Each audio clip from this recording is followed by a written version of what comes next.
ငါလက်ထဲကင်ဆွဲတဲ့မိအိမ်လင်းရောင်ဟာတောက်ပါတယ်အားလုံးကိုငါဟာလမ်းပြဖြစ်သွားလို့ရပို့ခဲ့ပြီးပြန်မောင်ပါရဲဆိုရဲစူတော်ကြားမှာရင်တွေခုံငါမော့ထွက်သက်ဝင်သမျှပြင်းလို့တော့မိအိမ်ဟာငိမ့်ငယ်တယ်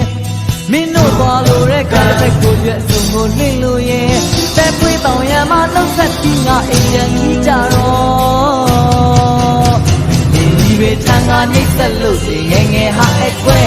ငါရက်တိုင်းတွေဟာကျိုးပဲလို့ချက်စီဟာအလုံးမလုံးတော့ကဲအခုဘယ်လိုပြန်လဲကဲအခုဘယ်လိုလုပ်လဲ